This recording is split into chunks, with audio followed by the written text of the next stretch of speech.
There's a network marketing company that has been gaining attention recently with global sales reaching over $1 billion last year.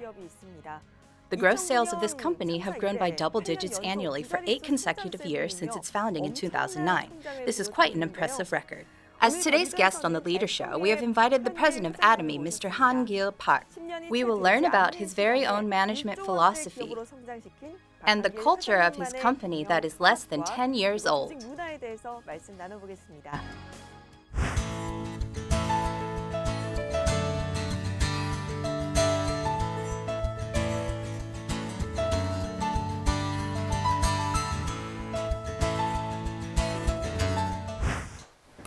We welcome President Han-gil Park of ATOMY to our show. Hello. Hello, it's nice to meet you. I briefly mentioned in the opening that your company has achieved over $1 billion in annual gross sales. So I would assume the company would be fairly well known by now. But I think there are still many people who are not familiar with ATOMY. Could you please give us a brief introduction of ATOMY? ATOMY is a direct selling company that distributes over 200 products, including health supplements, skincare products, cosmetics, and household essentials. Although many people have heard of the company, still, it's not yet widely known. One of the reasons for this is because of our sales through a membership system. Only members are able to purchase and use our quality products at affordable prices, and if members are satisfied with the products, they introduce them to others. Because of this system, if you have not been introduced yet, you may not have heard of ATOMY. We have over 3 million registered members in Korea alone, and about 1.5 million members abroad. Our sales last year reached a total of $1.1 billion worldwide. Exceeding the billion-dollar mark in global sales and with a presence in the international market as well, ATOMY should be considered by all to be a highly successful company. But there are still some negative perceptions out there towards network marketing companies in general. Is there a specific reason why you chose the network marketing model for your company? Yes. I am very much aware that people do not always have a positive view of network marketing. And at the very beginning, even my wife tried to talk me out of it, asking, "Why network marketing?" However, I had my own strong convictions about the network marketing model. If you look at the fundamental principles of network marketing, it is about acquiring quality products that I need at good prices, and after using those products and seeing the value in them, I would then introduce those products to other people around me. And if those people like the products, they will pass them on yet to other people, resulting in a kind of chain effect of purchasing and introducing. In this way, network marketing has the potential to be a very successful model in the distribution industry, creating many loyal consumer groups. So theoretically, there is no problem with this model. But if network marketing still has a bad reputation, it's because of scams in the past, such as pyramid schemes, which are something completely different from network marketing. Those involved in these illicit activities have deceived many innocent people. And when news of these illegal scams ends up going public, they are often collectively referred to as network marketing sales. Therefore, many people have this negative perception of network marketing since they mistakenly relate it to those illegal pyramid schemes. All network marketing companies are cons. People think network marketing and pyramid schemes are all the same and that they are both fraudulent and deceitful. This is untrue. And this is why the negative image of network marketing companies persists. Another reason for this negative perception is that even though it is perfectly legal, many network marketing companies tend to excessively mark up their products. People think that this is because the price includes the sales allowance paid to the members. In any case, expensive products can be quite a burden on consumers. So some network marketing companies are often reproached for overpricing their products and burdening their members, which is also an influencing factor that's contributed to the negative image of the network marketing industry. But if you simply follow the fundamental principles of network marketing, it can provide a valuable marketing channel for the manufacturers, as well as an effective way for consumers to acquire quality products at good prices. I had confidence that we could create such a healthy distribution channel. So I specifically chose the network marketing model to test out and prove my ideas. Fortunately, those who have used our ATOMY products can attest to the product's quality and affordability. Just as I had intended, from the very beginning. I believe this is the reason that ATOMY has been able to grow steadily to this day. It sounds like you built the company on the belief that as long as you sell great quality products at affordable prices and keep to the principles of network marketing, you will have high success as a distribution company. After looking at some data, I see that ATOMY has grown by double digits every year for the past 8 years since its founding. What would you say is the secret behind such a rapid growth? I don't think there's really any special secret. We are simply staying true to the principles of distribution. Even though it seems like the world is a complicated place, I think the principles that govern it are really fairly simple. I believe that selling high-quality products at good prices is the key to distribution. At ATOMY, we therefore begin by selecting absolutely high-quality products. We call this absolute quality. And we sell this quality at a price that no one can match. We call this absolute price. So you can say that the secret is establishing the principle, selling absolutely high-quality products at an absolutely good price, and sticking to this principle to the utmost. As you mentioned, the key to distribution is selling good products at a good price. It seems to me that consumers' trust is the most important factor. Yes, that's right.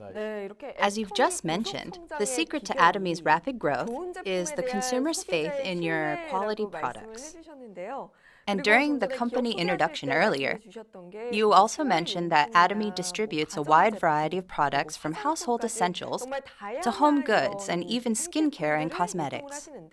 Among these, if there are any products in particular that have helped lead ATOMY to rapid success, could you briefly introduce them? One of the top-selling products at our company right now is Hemohim. And another is the Absolute Skincare line. Both of these products were a result of a government-funded research project that was headed by the Korean Atomic Energy Research Institute.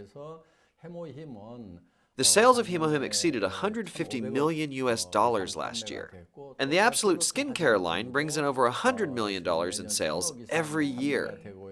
These are our two main leading products. In addition, ATOMY's toothbrush and toothpaste are also very popular products. Our toothbrushes are said to be sold at a rate of almost one toothbrush per second. We sold about 27 million toothbrushes last year. And as for our toothpaste, we have sold about 100 million tubes of them to date. $150 million a year and over 100 million sold. These are outstanding figures. I actually did some research on ATOMY for this show. And one thing that stood out to me was how ATOMY focuses on a win-win relationship with its partnering companies. What kind of efforts have you been making to cooperate and grow together with your business partners? We adhere to a principle that we have established since our founding, which is a one product, one partner principle. This principle means that we only partner with one company per product. Thus, our partner company can manufacture products without worrying about who will be buying what they make. And unless our partner is dishonest with us, we would never switch to a different supplier. This allows our supplier to conduct more research and development on their products and invest more in their facilities in the long run. This is an example of how we support our business partners. Moreover, most of our products are supplied by small and medium-sized companies. If the products are of the same quality and price, we prefer those to come from small and medium-sized companies. In most cases, however, these companies have a lack of capital. They are short on money. In order to help relieve some of their financial difficulties, as long as the products we order arrive at our warehouses, we pay them in cash within 1 week of arrival, even before we start to sell those products. We pay cash, not with promissory notes or anything else. Many partner companies have said this payment policy was a big help in operating their businesses. I also say to them, if you have to go to the bank to borrow money, please come talk to ATOMY first. Because in the case of borrowing money from a bank, they have to pay interest, and that interest eventually means higher prices for our customers. So, as long as we can afford it, we offer to make advance payments by which the company can use the funds with no interest. This is another example of our win-win efforts. Judging from your comments, it sounds like if a company simply becomes a business partner of ATOMY, all will be very well. But I think some people may doubt if such a company as ATOMY really exists. I'm not sure if I can ask you this, but could you please give us some real examples of what you have said? Of course I will. There was once a fire at a production line of Serum Foods, one of our partner companies. Although Serum Foods had their facilities insured against fire, they still faced some financial hardships. We provided financial aid in the amount of $1 million to support them in fully restoring their facilities and improving their production lines. 저희가 화재를 당한 적이 있었습니다. 애토미의 지원을 받아서 바로 신축 공사를 시작할 수가 있었고 약 30%의 생산성이 향상된 시설로 마무리할 수가 있었습니다. As a token of their thanks, they increased the volume of each ramen bag by 17% without us even asking them to. As a result, our customers could enjoy more for their money. There is also a company called Colmar B&H. When they first partnered with us, they were a small research company of only about 3 or 4 employees. But now, it has grown enough to be listed in the Kosdaq and has a corporate value estimated to be worth $1 billion. In fact, most of the small and medium-sized companies that have partnered with ATOMY have grown by 5 or even 10-fold. Their management indices clearly show that they have become very stable companies, both financially and in size. As an entrepreneur, I regard such an outcome as very meaningful and rewarding. After hearing about these real cases of how companies have experienced success after partnering with ATOMY, I have more and more confidence in ATOMY's management philosophy.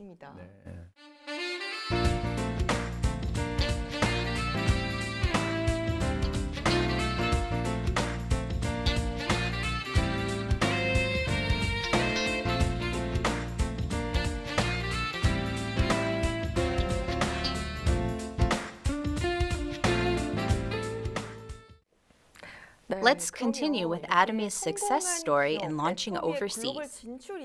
With total sales reaching the $1 billion mark last year, ATOMY is said to be very active in branching out in the global market as well.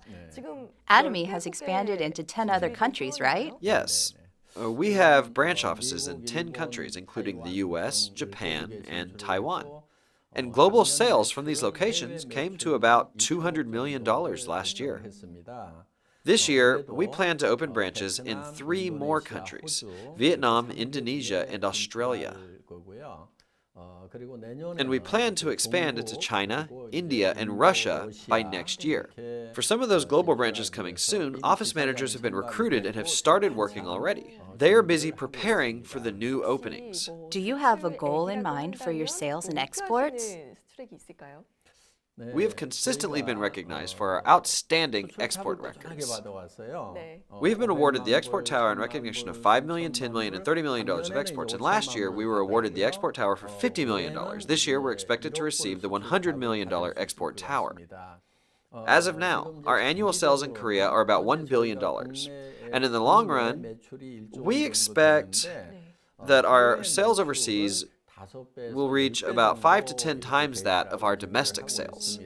So, my heart is filled with anticipation for the future of ATOMY's global success. I'm excited that ATOMY is expected to be awarded the $100 million Export Tower this year. ATOMY will be actively expanding into the global market and continuing to branch out into more and more countries worldwide.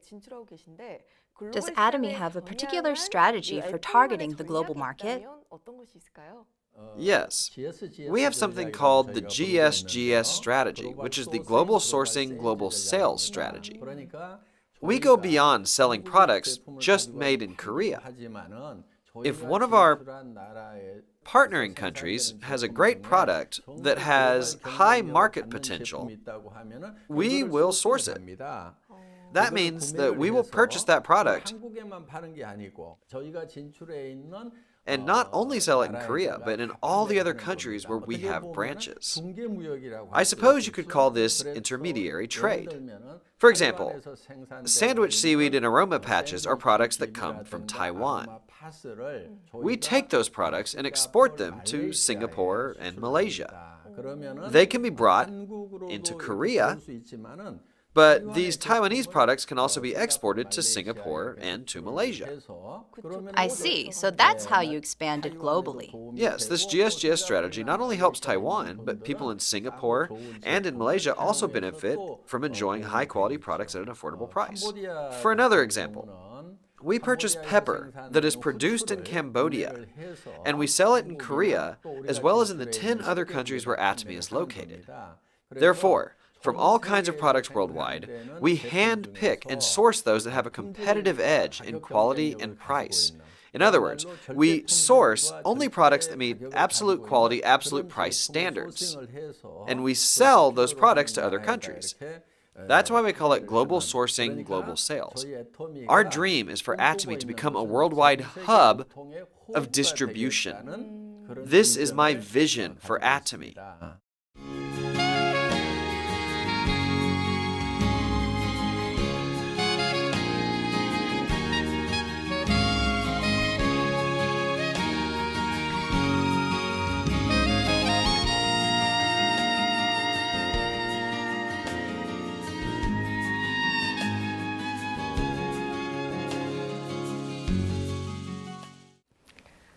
After hearing about ATOMY, it seems like the company really makes an effort to distribute high-quality products at affordable prices for the benefit of its customers. And ATOMY is a company that works even harder to grow together with its partnering companies. While researching about ATOMY, I came across some unique keywords. Let's take a look at these keywords to learn about ATOMY's management philosophy and organizational culture. Could you please tell us about these? Sure. The first key phrase is feeding cows versus feeding babies. I don't really understand what this means. This is what we refer to as the kind of mindset we should have toward our customers. In our company, we have a set of management goals, and the first one is customer success. This means that ATOMY does not consider the customers to be a means of success for the company. Rather, the focus is on the customers themselves. We use the phrase feeding cows versus feeding babies to explain this in simple terms. The reason a farmer takes good care of a cow is not for the benefit of the cow itself, but for the purpose of getting milk from the cow. I doubt if there's a farmer who would take good care of a cow if it's not producing any milk. Right?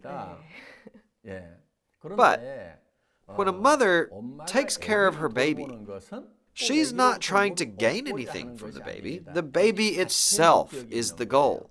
We strive for an attitude like a mother feeding her baby, not like a farmer feeding a cow just to get milk. Just like a mother focuses on her baby, we want to focus on our customers as the ultimate goal.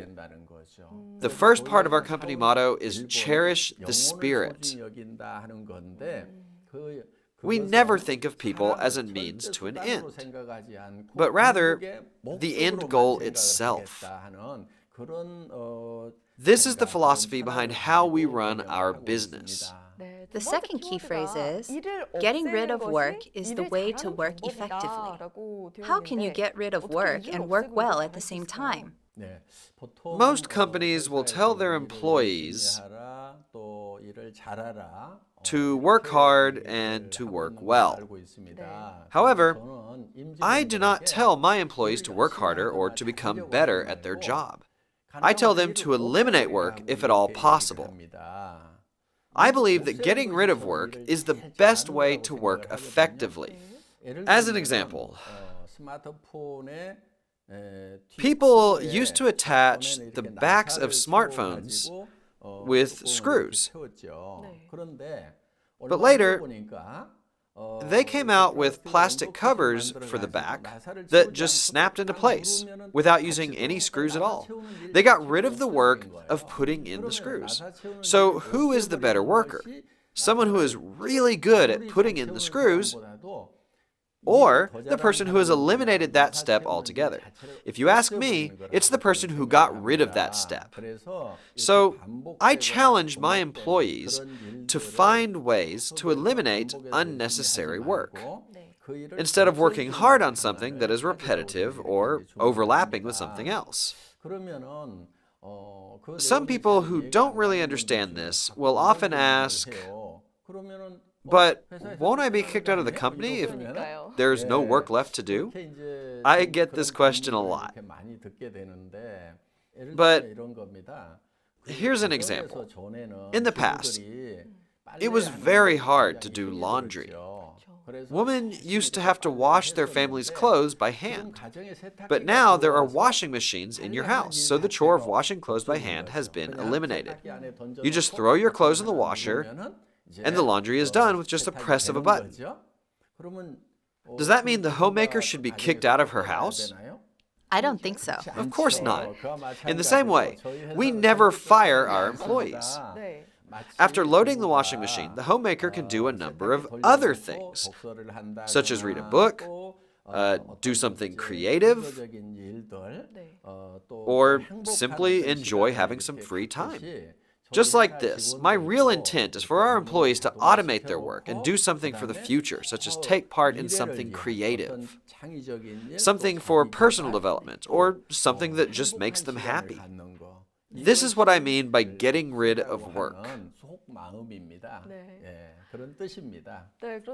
From what you're saying, you will never fire your employees, right? But won't the employees just sit around and not get anything done? When people are hired as full-time employees of ATOMY, we give them job security until the day they retire. After telling them that I would never fire anyone, even if they didn't do any work at all, a lot of people asked, well, what happens if everyone really just sits around all day playing, just not doing any work? But I believe that people inherently like to work more than they like to play. Of course, there are people who say work is difficult and that they don't like it. But there is a reason behind that. It's because those employees don't have the power to make their own choices and have to follow orders that are assigned from above. They don't like to work because they have to work like a machine in some ways. But if employees are given the power to make their own decisions, they may agree with me that there is nothing more fun than working. That's why if someone joins our company, we don't give them a job description filled with tasks. Instead, we just leave them alone for a little while. I believe it's much more effective for the employees to find work to do on their own initiative and decide to take on specific tasks for themselves. Work shouldn't be something that you dread. I think work should be more fun than play. There is actually something that I'm most curious about. I've heard that employees who play all day also have a role. What kind of role do they play? When managing a company, there is a common practice of firing the bottom 5 to 10% of your workforce every year. This is a management practice from the United States. If you do this, it has the effect of making the employees work really hard, so they're not the ones who get fired. But there's a problem with doing things this way. There's a tendency for employees to not cooperate with each other, since it comes down to either you or your coworker being fired. You are put into a desperate situation. You should be working together with others at work. But this is impossible because you are competing with them. You have to step over them.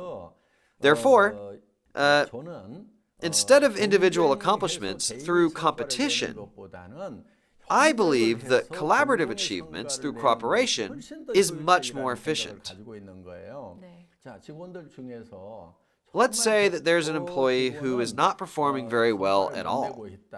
He doesn't even deserve a paycheck. You will see these kinds of people at work. But we don't fire this person because he actually plays an important role.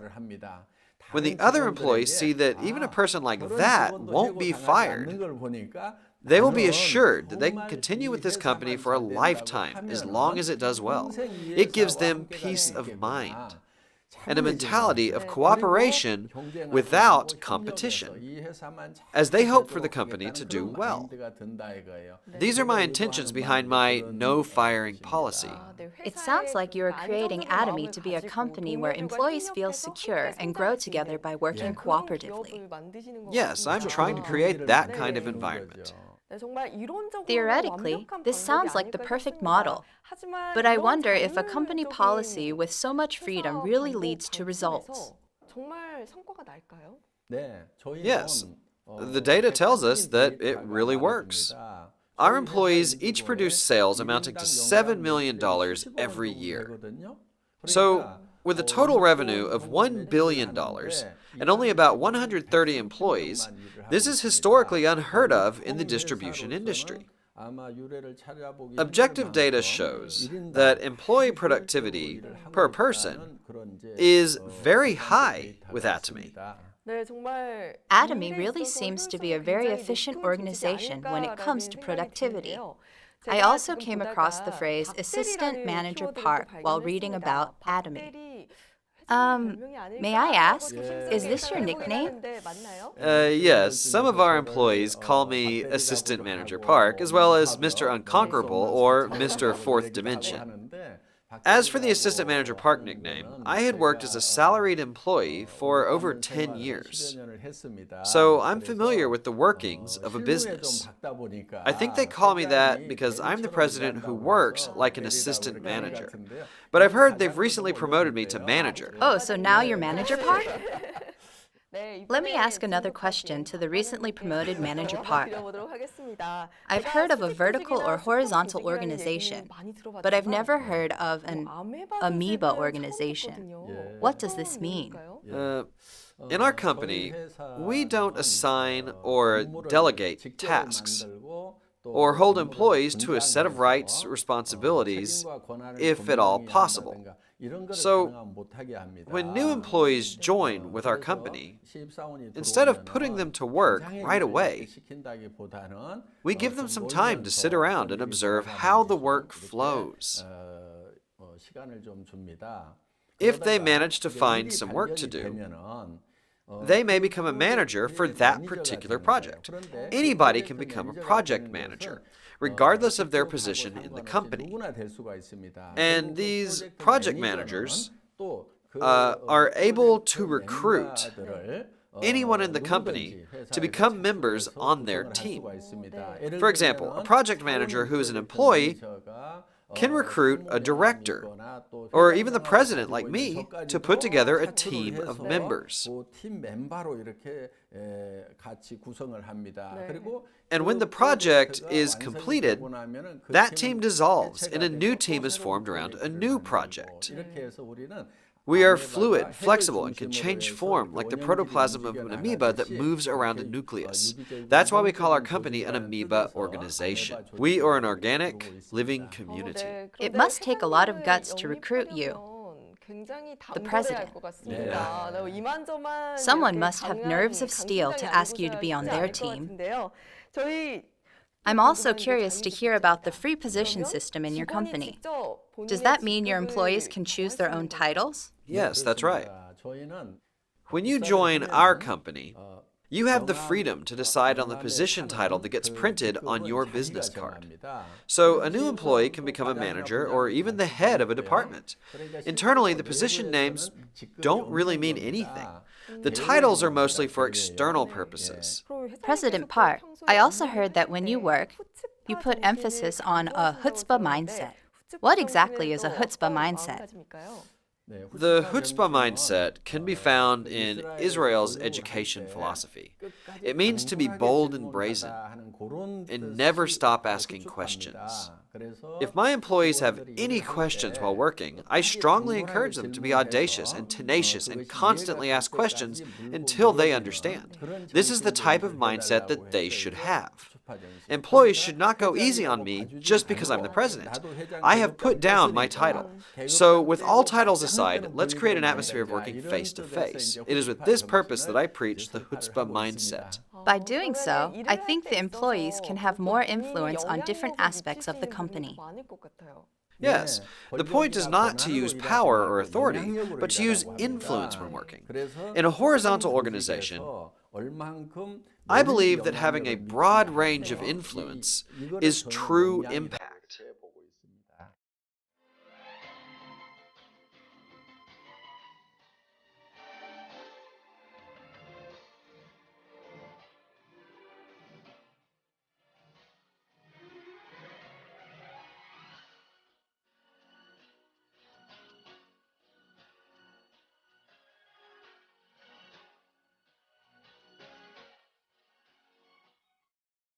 So far, we have found out about President Han-gil Park's management philosophy and the culture of ATOMY through various keywords. I heard that ATOMY is building a new office building, and the concept of this building is offices within a gym.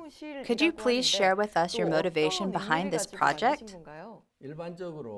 Usually, companies tell their employees to work hard and to work a lot. But I tell my employees to try and eliminate work. After you get rid of work, we should play, right?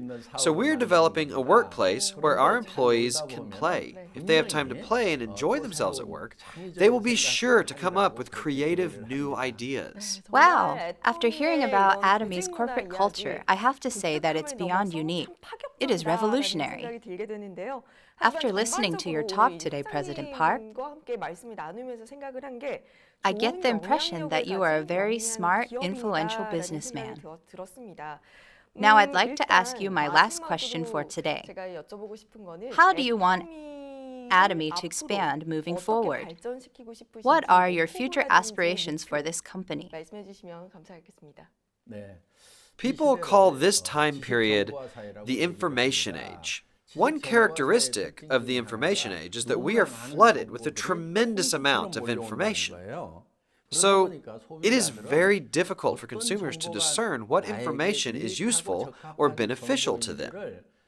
It can be very confusing and overwhelming.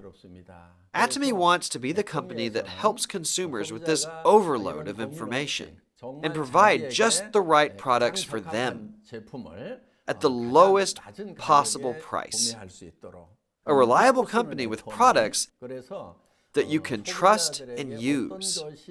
ATOMY would select the most relevant and beneficial information for its consumers, acting like a kind of shopping curator. This is how I would describe it. We want our customers to simply trust and use our products at ATOMY. We strive to become the company where consumers can just buy any of our products and know that these are the best products for them, minus the hassle and information overload.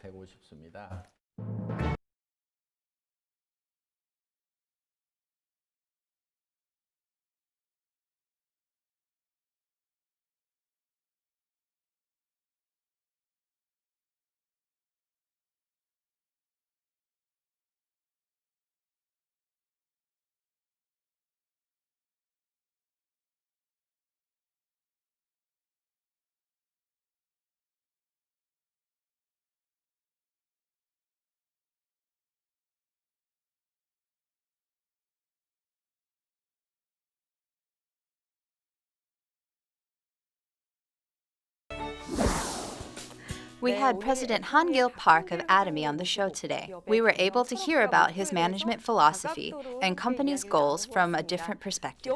Of course, increasing sales and growing as a global company is important. But what stood out was President Park's great resolve and belief in the importance of winning customers' trust through every effort. We hope for ATOMY to become a company loved by many consumers around the world. President Han Gil Park, thank you so much for being with us today.